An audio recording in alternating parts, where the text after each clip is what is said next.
Muy buenos días, damos la más cordial bienvenida a todos ustedes a la sesión general del Hospital Regional de Alta Especialidad de Iztapaluca.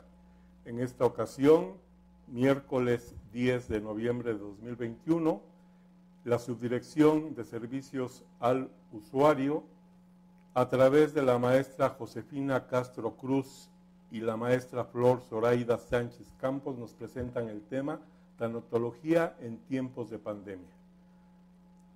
Maestras, tienen la palabra. Buenos días.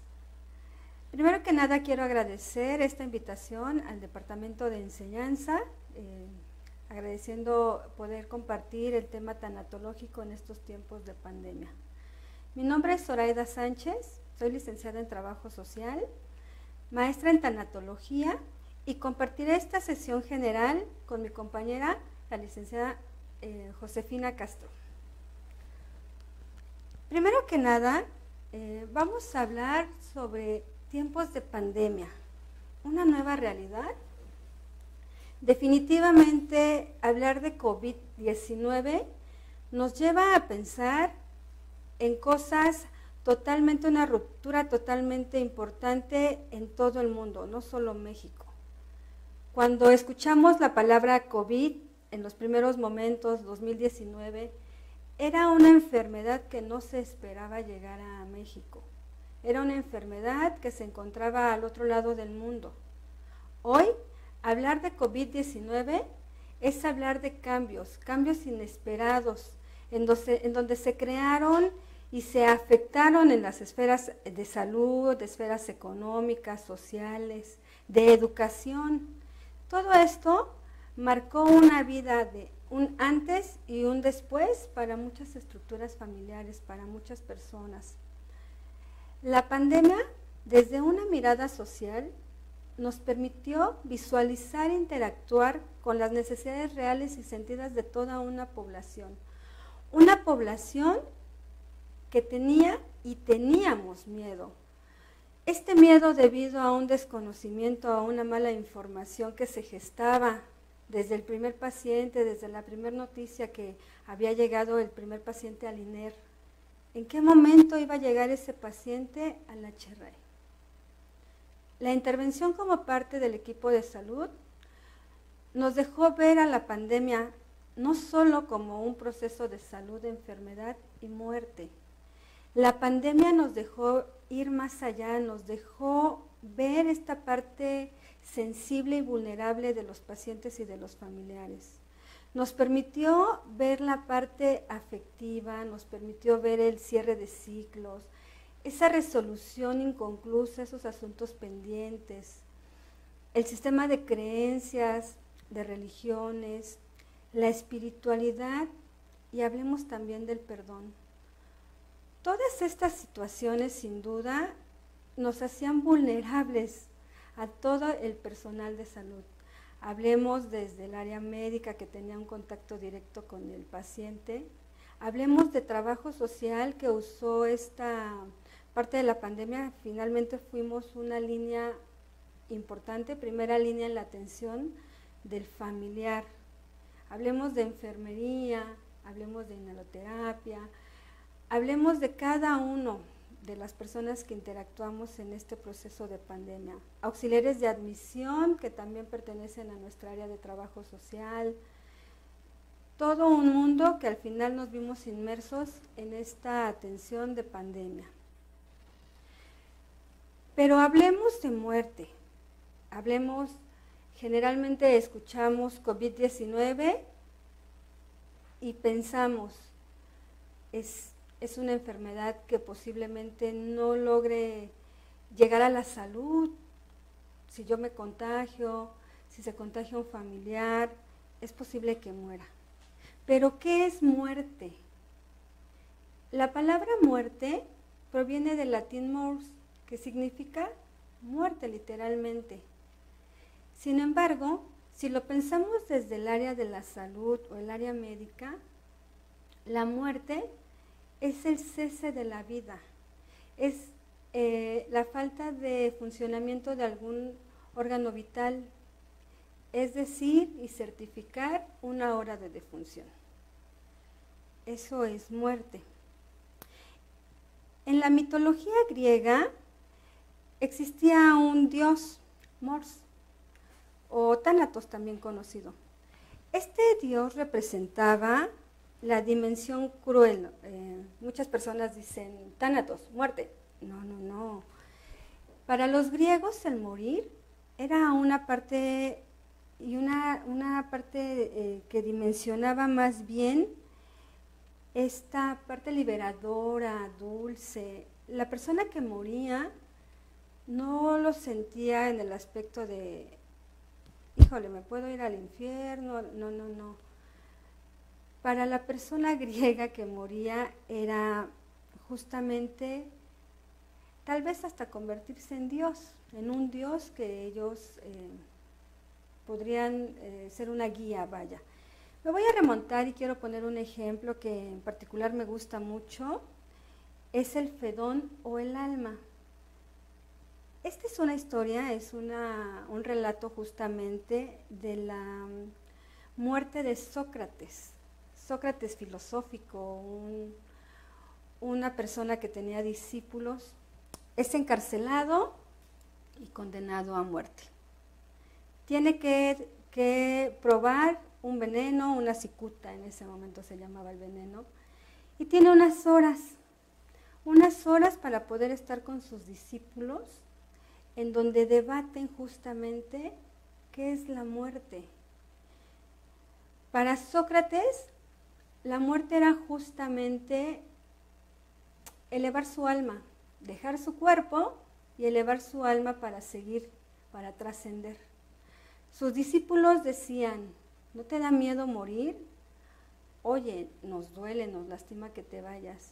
Y a esto Sócrates decía, no les duele que yo abandone mi cuerpo, les duele lo físico, lo material. Pero mi cuerpo, mis enseñanzas, no radican en lo físico, radican justamente en mi alma, y esa alma va a trascender.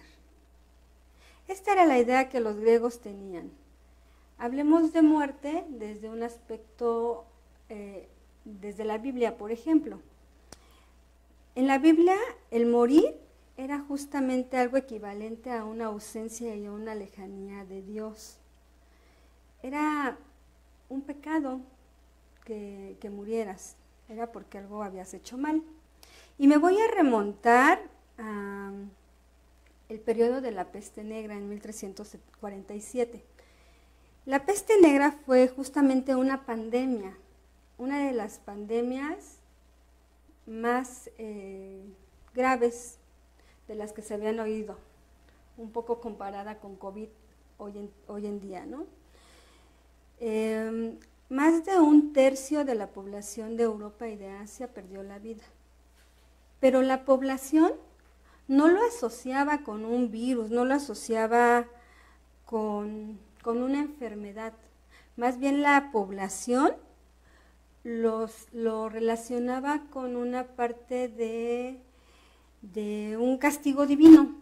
Ellos creían que era un castigo divino para todos los hombres que habían tenido una vida mundana y que ante esa vida Dios los estaba castigando. En esa temporada y en ese tiempo nace la imagen de la muerte con la guadaña, la que hoy conocemos y a la que muchas personas le tenemos miedo. Era una contraparte a la religión, al Dios.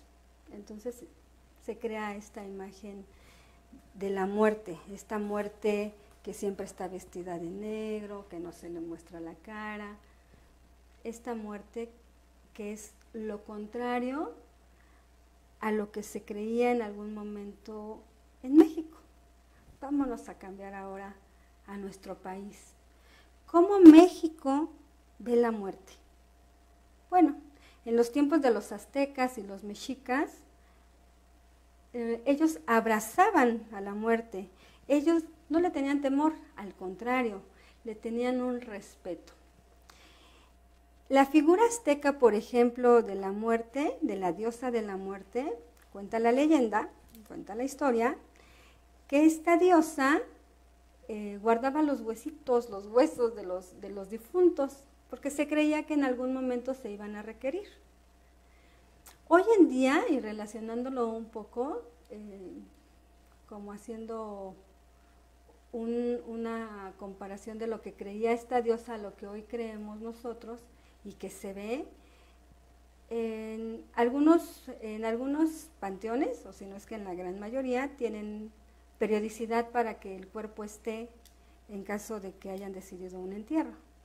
A los 7 años, 5 años, se termina el periodo en donde puede estar, y entonces la familia lo que hace o hacemos es ir a recuperar esos huesitos, los incineran y los guardan en una cajita. Al final de cuentas, esa parte la tenemos. También existía en los mexicas el dios del inframundo. Para los mexicas no había ni cielo ni infierno. Sin embargo, sí se creía en el Mictlán, en donde todas las personas que morían tenían que pasar por el inframundo. Únicamente habían 3 personas que no, que eran las mujeres que habían muerto en parto, los hombres que habían fallecido ante una muerte violenta y las muertes en tormentas o inundaciones. Ellos no bajaban al inframundo. Todos los demás tenían forzosamente que bajar y cruzar estos 9 infiernos que les llamaban ellos, ¿no? Tenían que descender hasta llegar al río, a este río en donde iban a encontrar al perro que te iba a cruzar y de ahí pasar ciertos escenarios hasta llegar con el dios del inframundo 4 años después. 4 años después. Era toda una caminata entre cosas que encontraban, pero al final de cuentas llegaban a su reposo.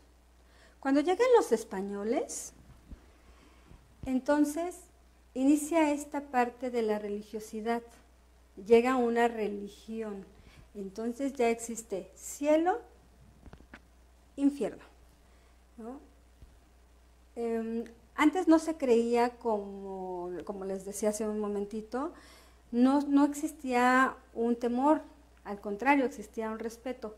Con la llegada de los españoles llega también la idea del purgatorio, y con esto pues empieza la culpa, el miedo, porque habría que pagar todo lo malo que se hizo antes de cruzar hacia algún cielo o hacia algún paraíso. Estas 2 ideas de los españoles, con las ideas que compartían los mexicas y los aztecas, se hizo un conjunto en donde se empieza a dar la idea y se empieza a festejar el Día de Muertos. El Día de Muertos, en donde esta más que festividad era materializar a través de la ofrenda y a través de este altar que se coloca, era materializar a nuestro muerto, hacerlo, parte de nosotros, hacer esta parte de una presencia, no una presencia muerta, una presencia viva. Y en este sentido, hablar de muerte se ha convertido en verdad en debates y debates y debates. Nadie hasta este momento ha regresado de la muerte para contarnos qué hay más allá. ¿Qué se vive si cruzas el túnel o no lo cruzas? Hablar de muerte debería de cambiar el término y tendríamos que hablar más bien de hablar de vida. ¿Qué hemos hecho en vida y hacia dónde vamos a ir cuando estos signos vitales y esta parte médica diga hora de defunción? Hablemos de muerte, hablemos de tanatología en tiempos de pandemia. Le voy a dar y le voy a ceder la palabra a mi compañera, la maestra Josefina Castro, para que continuemos con el tema pandemia en tiempos de COVID. Hola, buenos días. Soy la maestra Josefina Castro. Pertenezco a la Subdirección de Atención al Usuario de este hospital y soy maestra en tanatología. El tema que vamos a abordar en este momento son conceptos respecto a lo que es la tanatología. Para la OMS, Este es un conocimiento científico de la muerte, sus ritos y significado. Va a integrar a la persona como un ser biológico, social y espiritual para vivir en plenitud. Asimismo, el Instituto Mexicano de Tanatología lo verá o ve a la tanatología como una disciplina científica que está encargada de encontrar el sentido al proceso de la muerte, sus ritos y su significado.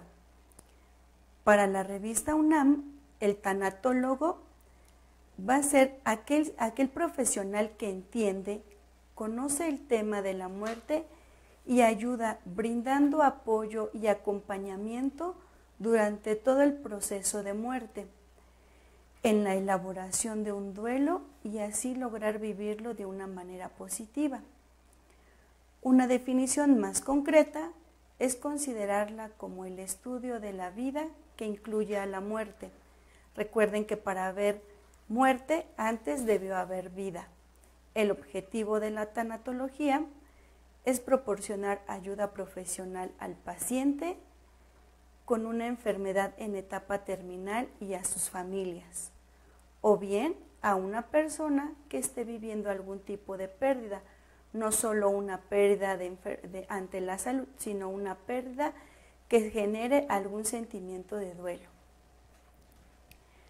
Vamos a ver ahora también la diferencia entre el duelo y la pérdida. El duelo va a ser la respuesta emocional de una persona ante la experiencia de una pérdida. El luto es el proceso de adaptarse a la vida después de una pérdida. Se ve influenciado por la sociedad, cultura y religión de la persona. El pesar es el estado de haber experimentado una pérdida. Como ya lo comentó la maestra Zoraida previamente, todos en su momento vamos a vivir una pérdida y lo que va a reflejar es la espiritualidad desde el punto de vista de cada uno, de acuerdo al sistema de creencias religiosas que cada uno profese o que cada uno crea, será la forma en que se ha llevado el duelo. El duelo también va a ser una forma sana de resignificar esta pérdida y transformarlo en algo positivo. También, vamos a dar algunos conceptos sobre los tipos de muerte. A pesar de que la muerte es una palabra muy concreta, para nosotros en este sentido hay diferentes formas de morir. Una de ellas es la muerte natural. Esta va a ser por causas naturales y será el resultado de una enfermedad o un mal funcionamiento interno del cuerpo, no causado directamente por fuerzas externas que no sean enfermedades infecciosas. Esto se ve reflejado, por ejemplo, con la edad. Al llegar a cierta edad, sobre todo al ser un adulto mayor, vemos como este declive de la salud y también con ello la etapa final en la que se llega a tener una muerte natural. Así también hablaremos de la muerte anticipada. Esta es la decisión que toma cada persona de ser sometido o no a medios invasivos, tratamientos o procedimientos médicos que pretendan prolongar su vida cuando se encuentre en etapa terminal y por razones médicas sea imposible mantenerla de forma natural, protegiendo en todo momento la dignidad de la persona. Aquí vamos a tomar como ejemplo también aquellos pacientes que deciden o no someterse a un proceso de intubación, que sobre todo dentro del hospital fueron las decisiones que en su momento los pacientes llegaban a tomar la decisión en caso de ser conscientes o bien la familia mediante un consenso y en lo que se tenía que llegar como a un acuerdo de forma general. De esta forma se daba también mecanismos en los que el paciente era protegido, pero respetando su voluntad de ser o no sometido a un procedimiento de intubación.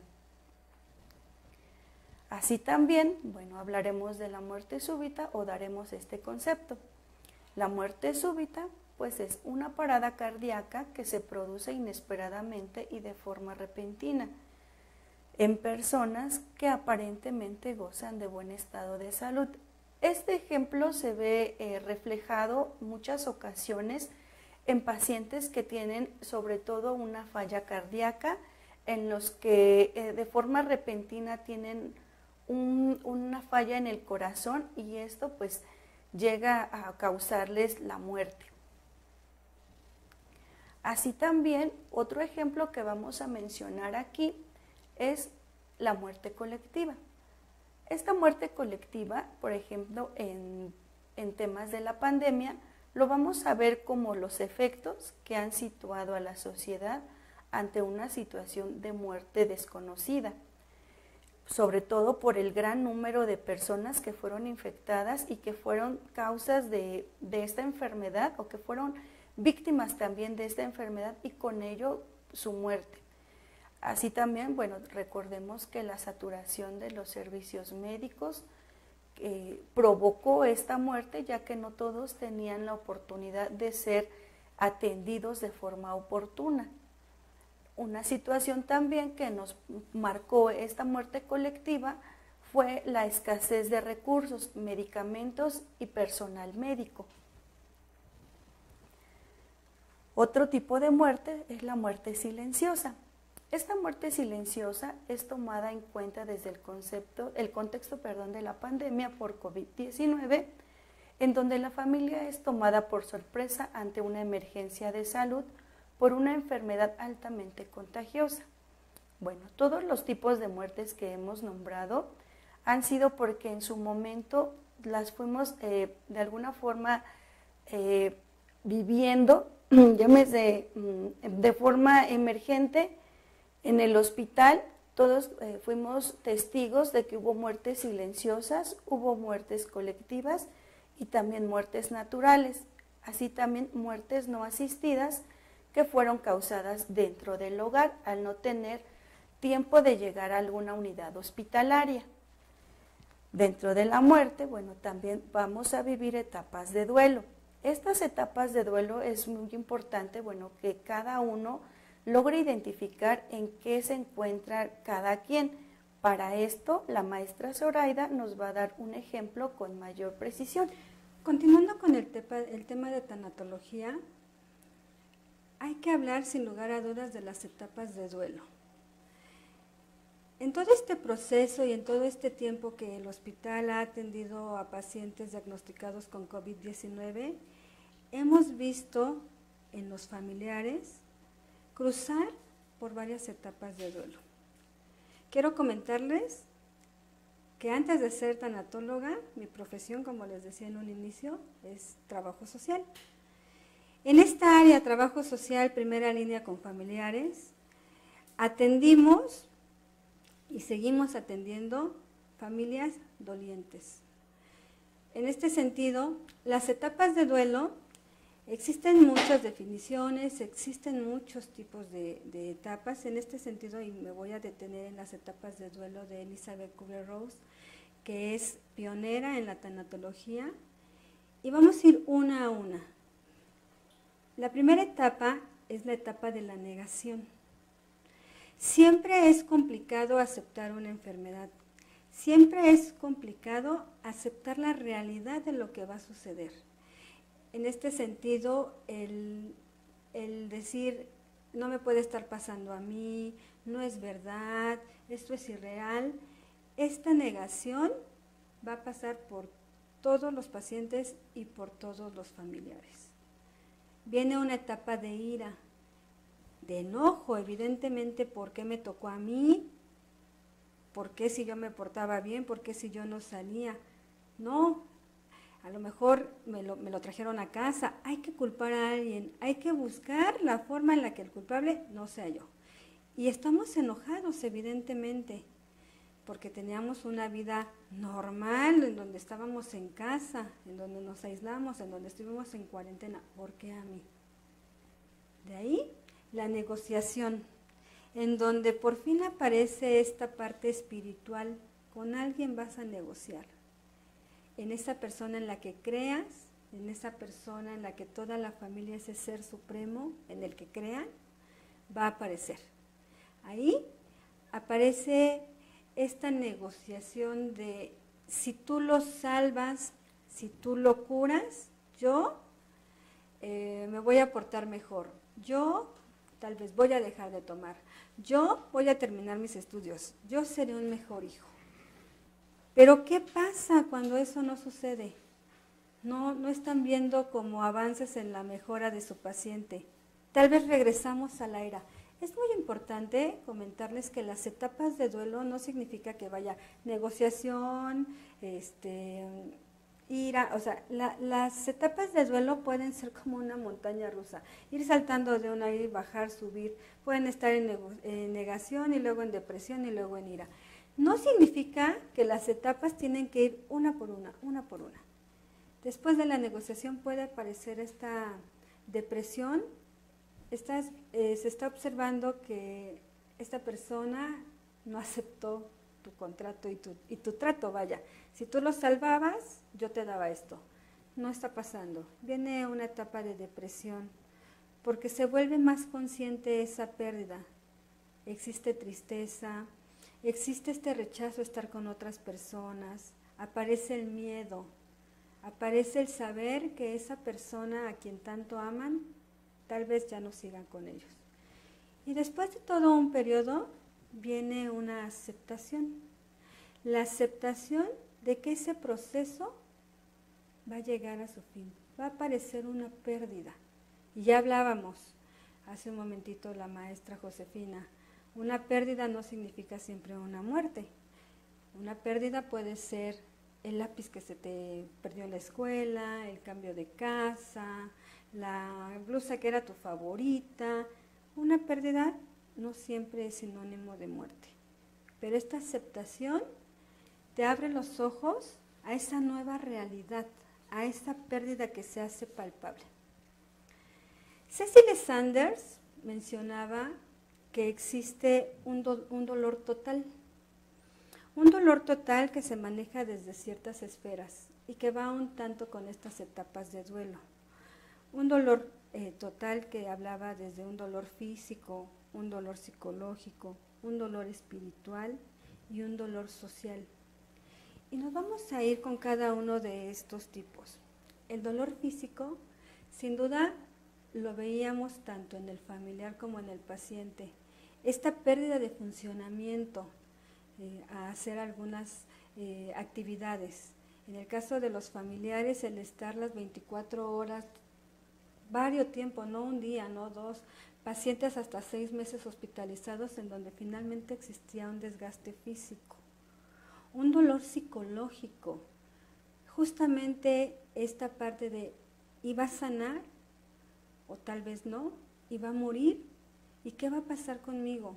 Ya no lo vi, lo llevé al hospital, lo ingresé a urgencias y no lo he visto. Y no lo he visto porque los hospitales tomamos muchas medidas para evitar más contagios. Y en este sentido, ya más adelante explicaremos algunas actividades que se hicieron para acercarlos, pero pues uno de los lineamientos era justamente la pérdida de contacto. Y entonces venía este dolor psicológico, aparecían las culpas, aparecían los reproches, aparecían y apareció constantemente el miedo de que ese ser no volviera a salir del hospital con buena salud. Un dolor espiritual que se asemeja a esta etapa de duelo que es la negociación, esta parte en donde aparecieron todas las creencias, ese ser, tal vez no un Dios, porque hay que ser claros que muchos familiares saben y se creen, y creen más bien en algo. No es palpable, ellos saben que existe algo más. Apareció esa espiritualidad, apareció esa religiosidad, aparecieron las oraciones, ¿no? Y viene este dolor total también en lo social. Las pérdidas de rol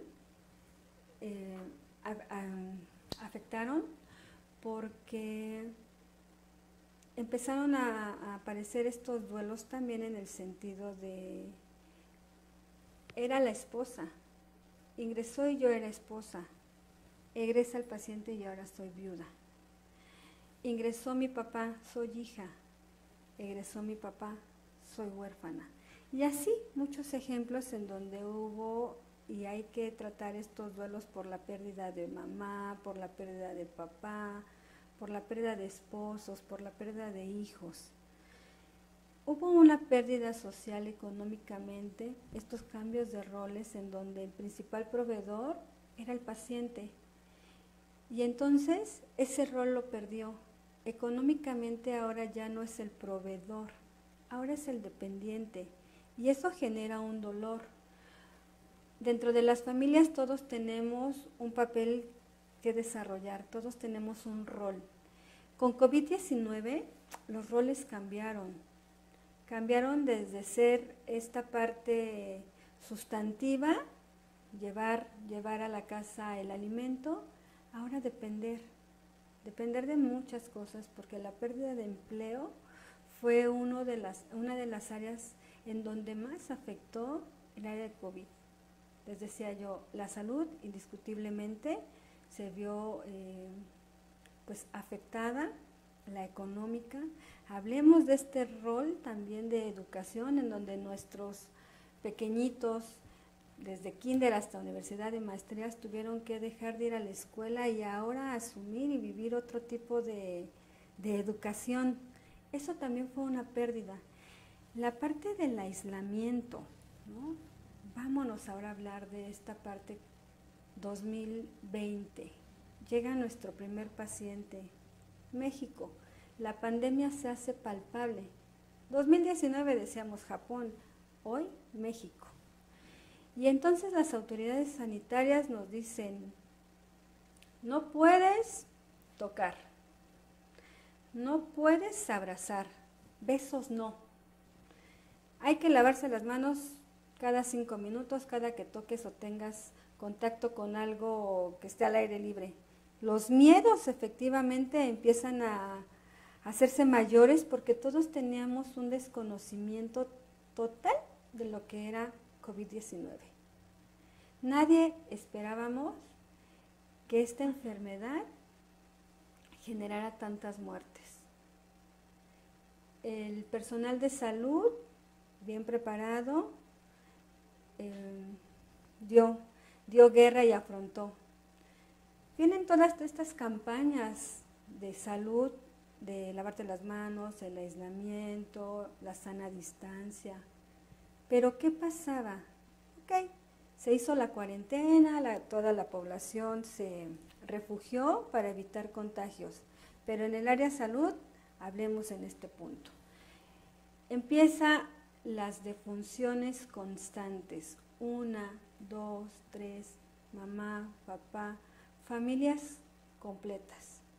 Familias en donde solamente un integrante tenía que hacer todos los trámites de los demás, un desgaste emocional. Y ahí aparece el área tanatológica. Quiero comentarles que hablar de tanatología y hablar de tanatólogos de repente dicen, el tanatólogo ya está habituado a hablar de la muerte.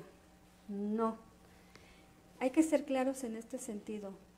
El tanatólogo está habituado a trabajar con vivos que están teniendo una pérdida, tal vez una muerte, pero no estamos acostumbrados, también somos vulnerables. Nos tenemos que poner y ser empáticos en muchas ocasiones con los familiares porque cada defunción era distinta.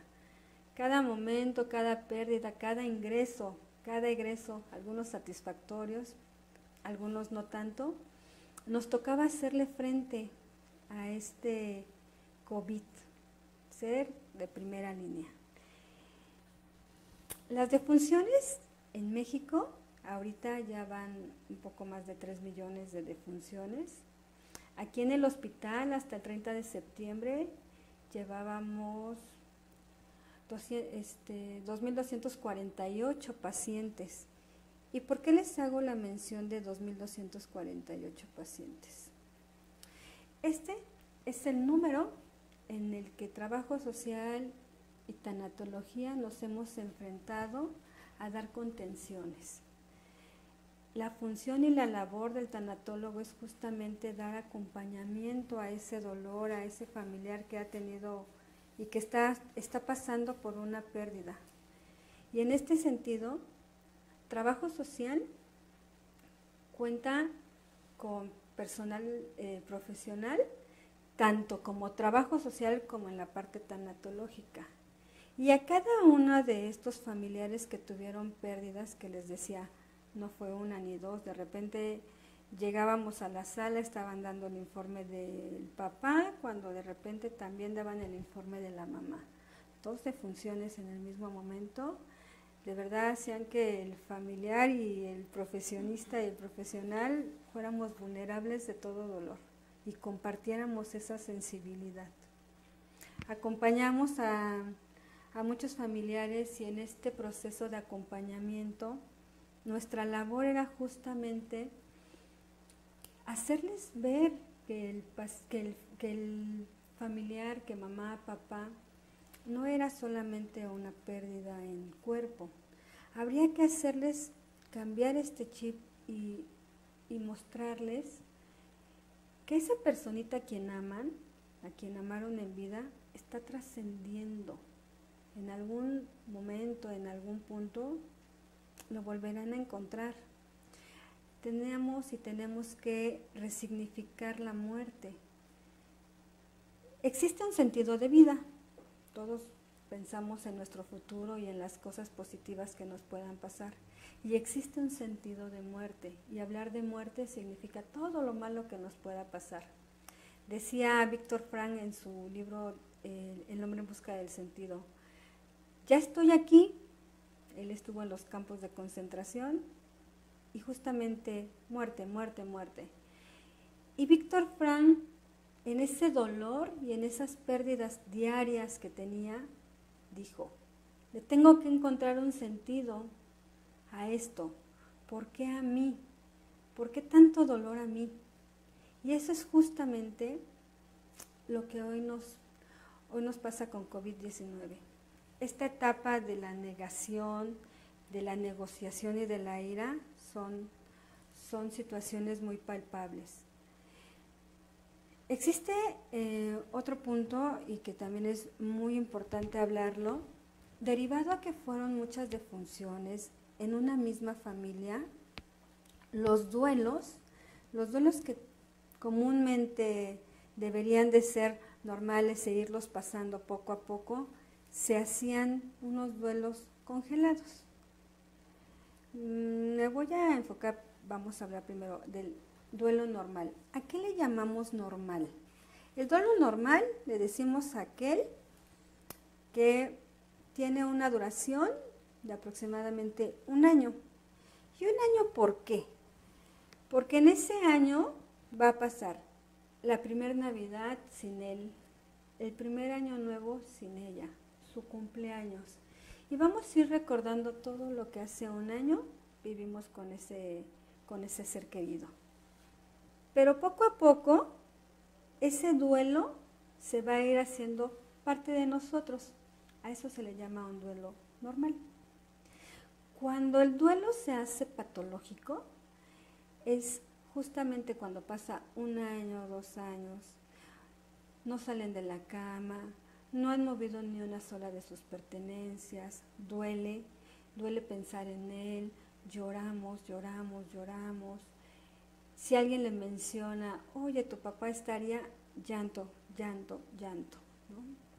No es malo, al contrario, llorar es bueno, pero cuando esa persona, ese ser que se fue, no nos deja avanzar y siempre estamos pensando en él, en el hubiera y por mi culpa, y si hubiera hecho esto, eso es un duelo patológico. En este sentido, la persona no va a salir adelante si no tiene una atención especializada. El otro duelo, y que lo hicimos muy palpable, lo hemos visto constantemente, es el que le llamamos duelo congelado. Falleció la mamá, pero tiene 3 hermanos todavía hospitalizados. Ese familiar dice, no puedo llorar, me tengo que aguantar, tengo que ver a 3 más. Fallece el segundo, no puedo llorar, lo tengo que dejar para después, los trámites administrativos, mis hijos, mi familia, mi trabajo, tengo 2 más, fallece el tercero. Todavía no puedo ser débil porque me espera uno más. Cada familiar que fue perdiendo, ese duelo se fue convirtiendo más fuerte, más fuerte, más fuerte. Pero justamente se queda, como dice la palabra, congelado. No lo trabajan, no lo lloran. Y una de las funciones y del papel que juega el área de tanatología es justamente, si quiere llorar, déjelo llorar. Que llore hasta que ya no pueda más. Si no quiere hablar, guardemos silencio y respetemos ese dolor. Muchas veces los familiares no nos van a expresar todo. Esa parte también nos toca. Guardar ese respeto porque sabemos que lo están viviendo a su manera. Evitemos pensar, es que no lloró, es que se ve muy plano y tal vez no le está doliendo. No. Hay que ser muy empáticos y es muy importante esta parte en el sentido de nunca decir, me pongo en sus zapatos. ¿Es difícil? Sí, claro, ponernos en los zapatos de los demás porque es incorrecto.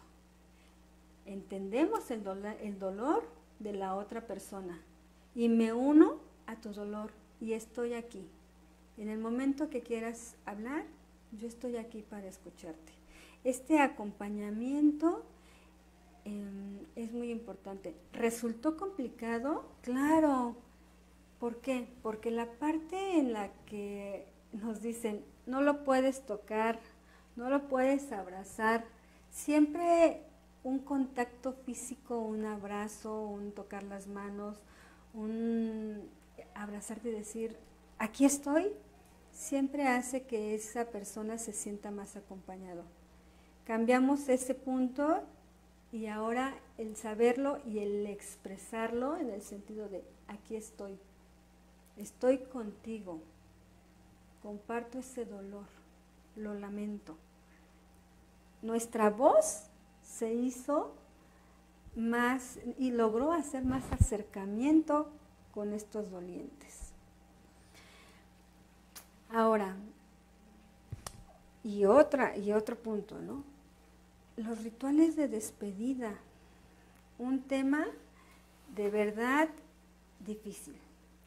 El hecho de no poder darle esta despedida, los mexicanos tenemos y somos reconocidos por justamente hacer casi fiesta el 2 de noviembre, acaba de pasar, ¿no?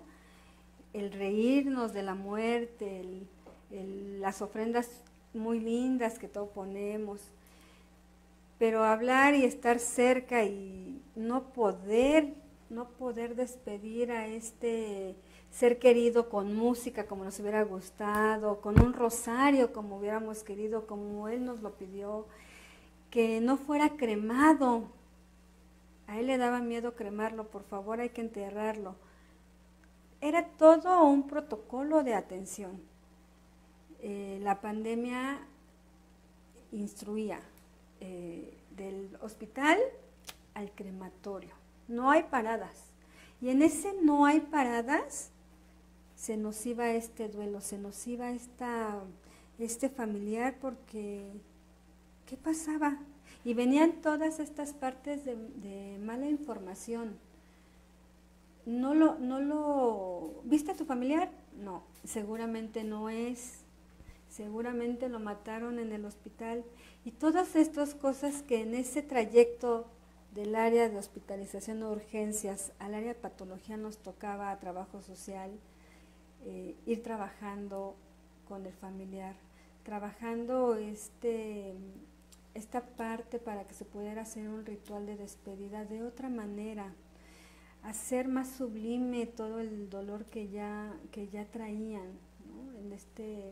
en esta despedida. Estos rituales que al final representan ese simbolismo. Y este simbolismo justamente nos ayuda a expresar estos sentimientos ante la pérdida. Estos rituales ayudan, sin lugar a duda, ayudan a todas las personas a ir asumiendo que esa persona murió y que afuera, cuando él llegue a casa, tal vez, cuando ya se permitieron un poco más, se permitió la velación, todas estas partes, sabían que habían otros seres que amaban a esa persona y que lo estaban esperando. Entonces se abre este proceso, el hecho de tener un ritual, se abre un poco más a la conciencia de un proceso de duelo. Iniciaron todas estas partes de la tecnología. No podías acercarte, no podías ir al funeral porque no había, o porque se empezó a permitir solamente 5 personas, 2 personas. Cada servicio funerario fue estipulando el número de personas que podían asistir. Entonces, lo que la tecnología, como hoy en día la tecnología nos lleva pasos adelante, empezaron estas ceremonias, estos encuentros virtuales. Estas imágenes que les puse aquí es del doctor José Luis Cano Jiménez, mis respetos para él. Él trabajó muy de la mano con trabajo social. Desafortunadamente se contagió por COVID-19 y falleció aquí en el hospital.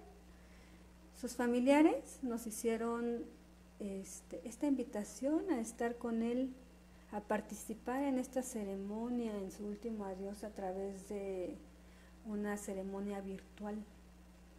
Se publicaron cosas en sus muros y existen ahorita varios portales que han permitido justamente hacer que estos rituales se vuelvan un poco menos dolorosos y que al final de cuentas se les dé esa despedida a sus seres queridos. Existe, por ejemplo, el portal de Memorias Vivas. Existe el portal de CB19, CB Memorial, existe el portal de Memorial de Coronavirus. Estos portales en donde todas las personas pueden hacer, publicar alguna información de su ser querido, dar las gracias, dar el perdón, hacer visible cómo lo vivió cada persona, cómo vivió este proceso de COVID. Y estos actos colectivos de Internet de verdad han permitido hacer un acercamiento no solamente a las familias que viven cerca, nos permitió hacer acercamientos a familias que están lejanas y que estas familias se pudieran unir en oraciones, ¿no? Aquí, por ejemplo, vemos a una persona en donde está en la misa, desde casa, rezando por el familiar que a lo mejor no pudo estar cerca de él, ¿no? Hicimos esto más, estas ceremonias religiosas, las acercamos, estos rosarios, y esta parte que seguramente no podíamos tener el contacto directo con todos los que quisiéramos en su momento, pero que nos ayudaron a poder hacer ese acercamiento y esa despedida de nuestro familiar. Una despedida que, claro, dolía por no poderla hacerla colectiva. Una pérdida y una muerte silenciosa. Hablábamos de todos los simbolismos y uno de los que más me llamaron la atención al inicio de esta pandemia era el símbolo del moño negro. Cuando se tiene una pérdida, generalmente se coloca un moño negro o blanco según las creencias fuera de la puerta, lo cual significa que esa persona está de luto y que tuvo una pérdida. Con COVID-19, los moños negros desaparecieron. Se sabía que había fallecido alguien, se murmuraba, pero la familia lo guardaba, lo hacía silencioso, lo hacía congelado. ¿Por qué? Por miedo. Por miedo al rechazo, por miedo a lo que van a decir, por miedo a no se van a acercar a mí. Y era algo muy notorio. Hoy a un año, los simbolismos empiezan nuevamente a aparecer, los moños negros, un poco más esta parte de poder hacer un entierro, ¿no? De poder decidir si queremos cremar o no. Se han abierto nuevas puertas a estos rituales y a estos simbolismos de despedida, en donde hay que trabajar mucho con los familiares. Es importante hacer hincapié en que a veces se cree que el familiar lo guarda y que el familiar lo va a superar. El hecho de decir, no llores, ya ponte bien, ya pasó un año. No. Nuestro ser querido siempre va a estar ahí y hay que agradecerle, hay que cambiar esta parte de despedida y de ¿cómo decirlo? Reproche. Cuando hay una pérdida, una de las palabras que más escuchamos es, ¿por qué te fuiste? ¿Por qué me dejaste? ¿Por qué me haces esto? Esa resignificación de la muerte la debemos de trabajar y es una de las funciones del papel que hace la tanatología, en el sentido de dale las gracias por lo que te dio, dale las gracias por ese ser que eres, dale las gracias por el amor que te brindó, dale las gracias por el tiempo, el esfuerzo, todo lo que fue en esencia, no lo que fue en cuerpo. Me voy a despedir y antes de esto quisiera leerles un poema de Mario Benedetti que dice así: si mañana no despertara, solo cree que he dormido. Piensa que en la paz de mi sueño, de sueño y no me he ido.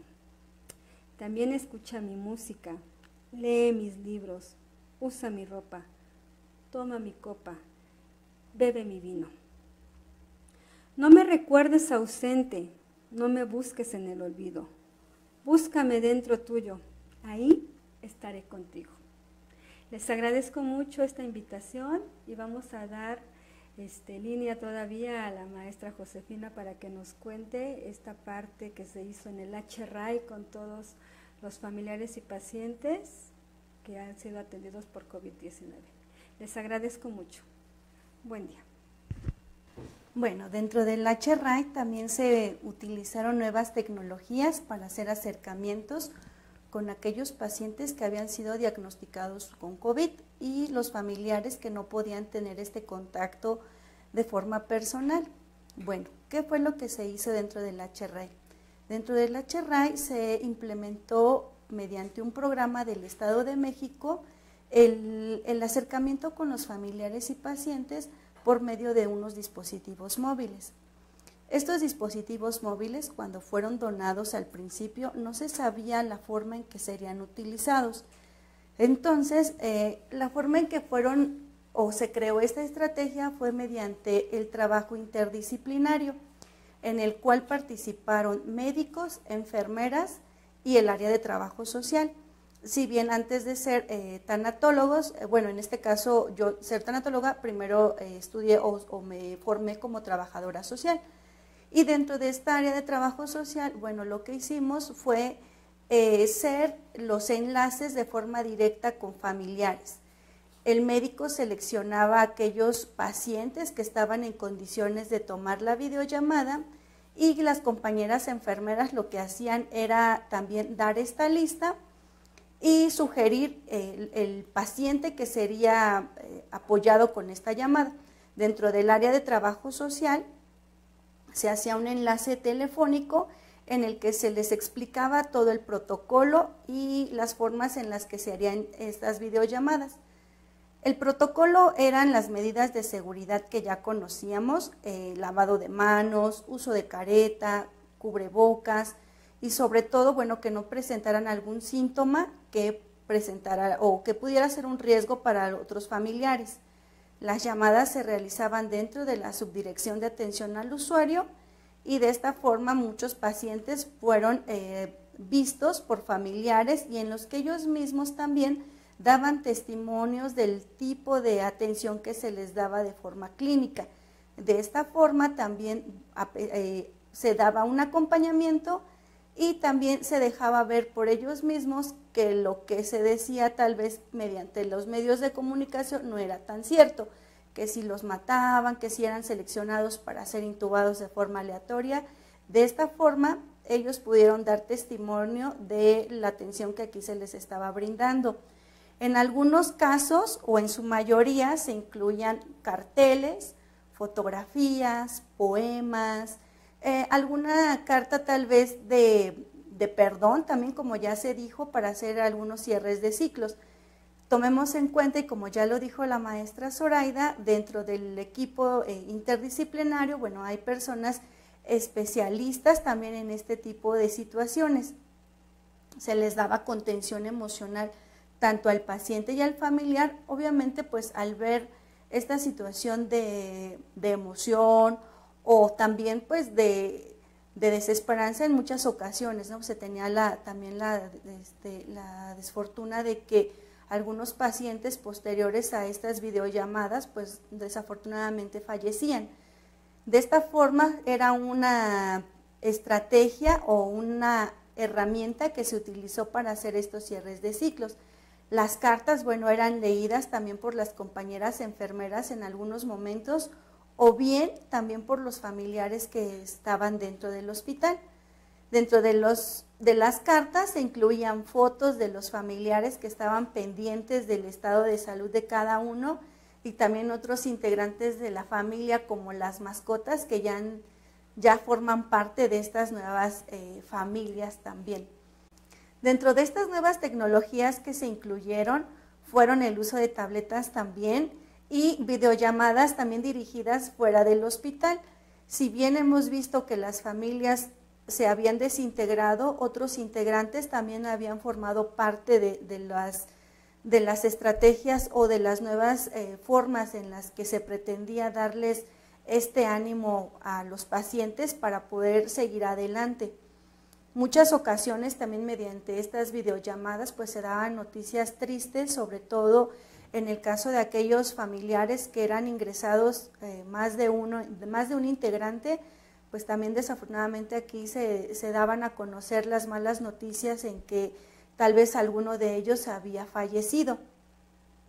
Lo importante de este programa fue que dentro de esta parte triste, porque obviamente al inicio de la pandemia muchos pacientes no tenían la fortuna de sobrevivir, hubo otros también que podían dar testimonio que la atención que se les daba dentro del hospital era de calidad y sobre todo entendiendo esta parte del dolor. Como hemos visto también, una forma de hacer sublimación a este dolor ha sido mediante prendas que usaba el paciente. Esto de alguna forma crea un contacto con la persona fallecida, sobre todo por las nuevas medidas que se han implementado de evitar por los riesgos de contagio. Se han creado nuevos ritos, como ya vimos, o nuevas estrategias que se han implementado para las despedidas de cada uno. Esto es también una forma de rendir homenaje a aquellas personas que ya no se encuentran con nosotros, o bien de sentirla cerca. Recuerden que al fallecer una persona, bueno, se pierde el cuerpo, pero lo que haya dejado en vida es lo que realmente nos deja como una enseñanza y nos permite trascender como sociedad. Como sociedad también hemos aprendido que esta nueva pandemia ha traído consigo nuevas formas de visualizar la vida, de cuidarnos, de darle importancia a lo físico, porque tomemos también en consideración que la pandemia o en sus inicios atacaba mucho a personas que eran diabéticas o que tenían un descontrol en su estado de salud o que bien no hacían caso por atenderse. Dentro también de las experiencias de los pacientes nos han comentado algunos familiares que se hacían rituales desde casa con globos, con tarjetas, con rezos tal vez, mediante la tecnología de las redes sociales para dar a conocer los estados de salud también y con ello, bueno, hacer estas cadenas mayores cuando se acudía al hospital. Recuerden que soltar no es solo decir adiós, sino también dar las gracias y de esta forma, pues, como les decía, rendir homenaje a aquellas personas que ya no están con nosotros. Dentro de las experiencias también del HRAI, bueno, tenemos que incluir al personal auxiliar de admisión. En total somos 60 personas las que integramos la subdirección de atención al usuario y todos desde el primer momento o desde el primer paciente que se ingresó al hospital participamos de forma conjunta. Nos sirvió también como una brecha para implementar nuevas estrategias de atención a los familiares y sobre todo para darnos cuenta que como personal de salud tenemos que estar preparados ante cualquier situación de emergencia o en este caso de COVID-19, porque como ya lo vimos, todos los tipos de muertes que ya habíamos mencionado con anterioridad, pues las tuvimos presentes, tuvimos muertes silenciosas, como lo mencionaron, muertes colectivas, incluso dentro de nuestra misma o dentro de nuestros mismos compañeros. Desafortunadamente nos tocó vivir la partida de muchos de ellos, de familiares cercanos, y con esto también dimos pauta a ser más sensibles y recordar que como personal de salud y como seres sociales, esta parte sensible no nos excluye en ningún momento, al contrario, nos da esta nueva oportunidad de ser mejores como personas y también como personales de la salud y con ello brindar una atención con calidad, con calidez, pero sobre todo más humana. Ya para despedir esta sesión, vamos a proyectar un video con el que nosotros queremos resumir todo lo que ya explicamos con unas solas palabras. Esperamos les haya gustado y dentro de los comentarios nos dejen, no sé, su experiencia tal vez también como personal de salud o como familiares que tuvieron desafortunadamente alguna pérdida o están pasando por alguna situación de duelo en este momento. Gracias. Buenos, malos consejos para mi hijo. Algún día moriré. Algún día morirá mamá, y los abuelos, y tus mascotas, e incluso tú. Nunca se está preparado para ello, porque no sabemos cuándo ocurrirá. Pero debes de saberlo y estar consciente. Y debes de entender que la muerte no es lo contrario a la vida, es parte de ella. Lo contrario a la muerte es el nacimiento, lo contrario a morir es nacer. La muerte es parte de la vida, y cuando yo muera, me vas a extrañar, y vas a sentirte triste porque ya no voy a estar, pero estaré. En cada consejo que te he dado, en cada vivencia que tenemos, e incluso en cada célula de tu cuerpo, ahí estará tu padre, ahí estará tu madre, y fue un honor y un orgullo haber compartido mi vida contigo. Te amo. Agradecemos a la maestra Josefina Castro Cruz y a la maestra Flor Zoraida Sánchez Campos el habernos compartido este importante tema. E invitamos a todos ustedes a seguirnos acompañando en las sesiones generales del Hospital Regional de Alta Especialidad de Iztapaluca todos los miércoles a las 9:30 horas. Buenos días.